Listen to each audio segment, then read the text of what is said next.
Hello friends, सितारों के आगे जहाँ और भी हैं, अभी इश्क के इम्तहान और भी हैं। कहीं ज़िंदगी से नहीं ये फ़ज़ाएँ, यहाँ सैकड़ों कारवां और भी हैं। दोस्तों, इसका क्या मतलब हुआ? दोस्तों, एग्ज़ाम तब तक ख़त्म नहीं हो जाता जब तक आदमी खुद ख़त्म नहीं हो जाता। तो एग्ज़ाम से कभी डरना मत। अगर आपको कुछ आता है या नहीं भी आता तो आप एग्ज़ाम ज़रूर देना, क्योंकि एग्ज़ाम ही आदमी को कैरेक्टर वो करता है। हर एग्ज़ाम से आप निकलते हैं। कितने ही बड़े बड़े आदमी हुए, उनके रियल लाइफ में पेन और पेपर वाला एग्ज़ाम नहीं हुआ होगा, लेकिन हर बार उन्होंने एग्ज़ाम दिया है। और आप लोगों से मैं बहुत दिन से जुड़ा हुआ हूँ यूट्यूब के थ्रू। अगर आपको अच्छा लगे इस वीडियो तो आप ज़रूर लाइक करना और चैनल को सब्सक्राइब करना।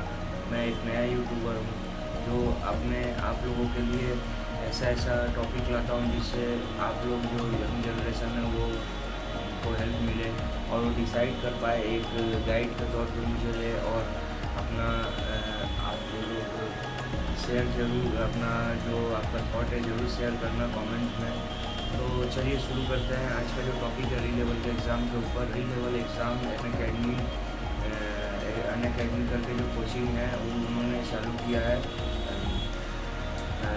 जॉब के लिए।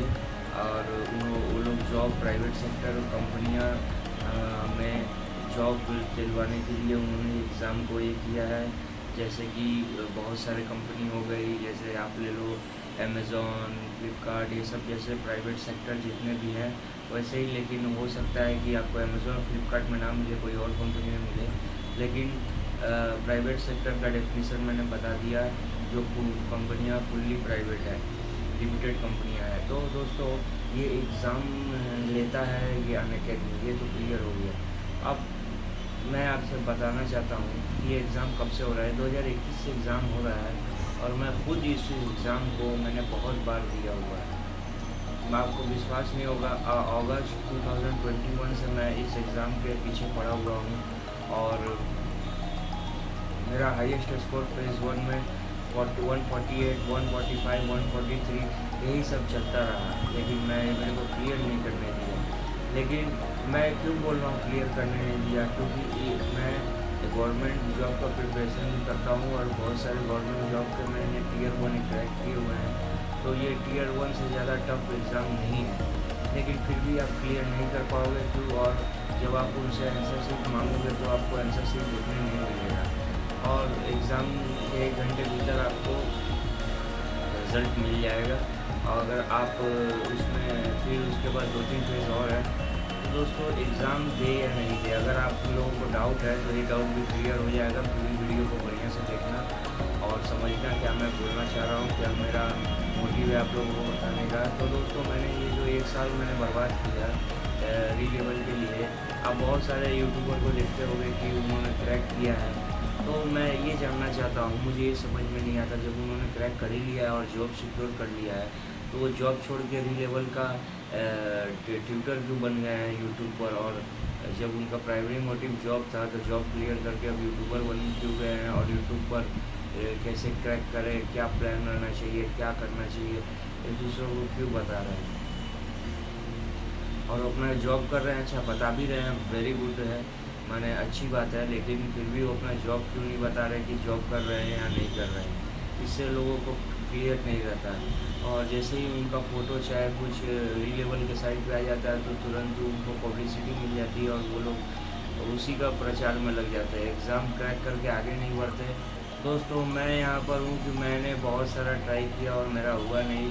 हो सकता है मुझ में ही कुछ कमी हो। आप लोग भी एग्ज़ाम देते होगे तो आपको पता चल ही रहा होगा किस में क्या कमी है और किस में नहीं है। लेकिन कमी कहाँ है ये आपको देखने को नहीं मिलेगी, क्योंकि आंसर शीट आपके हाथों में नहीं आने वाला। और दूसरी बात ये कि मैंने ये बहुत सारे मेरे फ्रेंड्स हैं जिन्होंने मुझे मेल किया है और बताया है कि ये फ्रॉड है, ये है, वो है।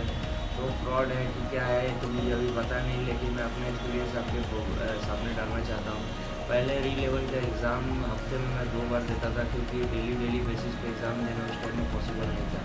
अभी डेली बेसिस पे ही एग्ज़ाम हो गया। क्या इतनी सारी जॉब अपॉर्चुनिटीज़ है इंडिया में? और दोस्तों, मैं आपसे और एक बात बोलना चाहता हूँ, अगर आपने बीए, बीएससी, बीकॉम किया हुआ है तो आप लोग समझ ही रहे होगे कि आप लोगों को कितना दुःख दर्द है। तो अगर आप इसमें जाते हो तो आपको हो सकता है कि आपका आप जब उसमें एजुकेशन क्वालिफ़िकेशन डालते हो तो उसे पता चल जाता हो कि ये बीए, बीएससी, बीकॉम, बीबीए ये सब किया है। तो हो सकता है आपको बताइए बिज़नेस डेवलपमेंट है और एसोसिएट जो है पोस्ट उसके लिए बीएससी करके आप दे रहे हो, चाहे आप एमएससी करके दे रहे हो, चाहे कुछ भी करके दे रहे हो। तो ये सब रिलेवेंट फील्ड नहीं है। जैसे कि कोई बीबीए करता है, चाहे एमबीए करता है, तो उसके लिए बिज़नेस के लिए उसके लिए ठीक है, लाइन के लिए ठीक है। लेकिन ये सब करके बीए और बीकॉम वाले जो हम लोग का जो डिग्री है वो आप लोग को पता ही होगा वर्थलेस है। सिर्फ गवर्नमेंट एग्ज़ाम देने के लिए आप कोई भी कहीं भी जाओगे तो क्लर्क की नौकरी एक ठो मिल सकती है, लेकिन जो हाईली टेक्निकल फील्ड हो गए उस सब में आपको नहीं मिलती है जॉब।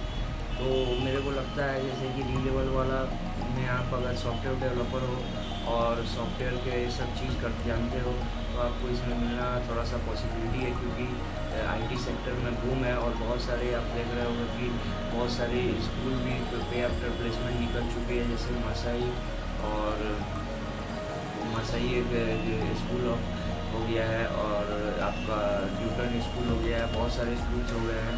अगर आप उनके बारे में भी जानना चाहते हो तो मैं आपको एक वीडियो बना के दे दूँगा। लेकिन डी लेवल का मुझे फंडा ये नहीं समझ में आया। मैंने इतना बार एग्ज़ाम दिया, इतना बार उसको हफ्ते में 2 बार करके पूरे 6 महीना दिया, फिर बीच में अभी भी कुछ दे रहा था। लेकिन मैं आप लोग से एक सलाह दे रहना चाहता हूँ कि अगर आप इस एग्ज़ाम को नहीं दोगे तो आप क्या कर सकते हो। अगर आपको जॉब एकदम चाहिए तो दोस्तों जॉब की कोई ये नहीं है, आप डायरेक्ट कंपनी में लिस्ट बनाओ कौन कौन सी कंपनी आपके अगल बगल में है, सारे जगह अपने सीवी भेजो, रिज्यूम डालो, कैरियर पेजेस में जाओ, कहीं ना कहीं तो आपका लग ही जाएगा फॉर श्योर। बिकॉज आपको पता नहीं होगा जहाँ पे वैकेंसियाँ रहती हैं फ्रेशर के लिए वहाँ पर आपको हायरिंग मिल जाएगी, आपको कोई एग्ज़ाम देने की ज़रूरत नहीं होगी। एग्ज़ाम तो लेंगे वो भी, अगर एग्ज़ाम उनके कंपनी का जो रूल है हायरिंग का अगर वो लेते हैं तो वो तो आपको देना पड़ेगा और वो आप आराम से क्लियर भी, इतनी हार्ड भी नहीं होती है। जैसे मैंने खुद इसमें इतना समय गंवाया और बाद में नौकरी और लिंक्डइन में जब मैंने अप्लाई करना चालू किया तो आपको विश्वास नहीं होगा मुझे बहुत सारे ऑफ़र आने लगे। तो ये मेरा भूल था जो मैं चाहता हूँ आप लोग रिपीट ना करना। अगर आपको इंस्टेंट जॉब चाहिए और एक्सपीरियंस के दम पर आप कहीं भी आप अप्रेज़ल या कहीं भी दूसरे जगह जाओगे तो सैलरी हाइक हो ही जाएगी। लेकिन अगर आप एग्ज़ाम खाली री लेवल को ही मानोगे, उसको प्राइवेट सेक्टर का सरकारी एग्ज़ाम बना देख रहे हो उस थिंकिंग में कि एग्ज़ाम दूंगा और इतना रुपया मिल जाएगा, तो ये आपका, मुझे तो अभी तक कोई नहीं मिला जो री लेवल एग्ज़ाम देके, इतने सारे मेरे ग्रुप्स में दोस्त हैं और चाहे नेट पर भी मैं चेक करता हूँ बहुत ही कम है बीए, बीएससी, बीकॉम वाले, ज़्यादातर बीटेक किए हुए और सॉफ्टवेयर डेवलपर्स है जिन्हें जॉब मिलती है। तो आप लोगों के ऊपर है, क्या होप करता हूँ आपको सब कुछ क्लियर हो गया होगा। अगर नहीं क्लियर हुआ तो कमेंट ज़रूर करना, मैं आपको एक अलग सा वो आपके जो कन्फ्यूज़न है उसको क्लियर करने के लिए एक अलग से वीडियो बनाऊँगा। होप करता हूँ आपको वीडियो अच्छी लगे। अगर अच्छी लगे तो प्लीज़ चैनल को सब्सक्राइब करना, वीडियो को लाइक करना और ये चैनल नया है तो इसे थोड़ा सा सपोर्ट करना दोस्तों। Thank you.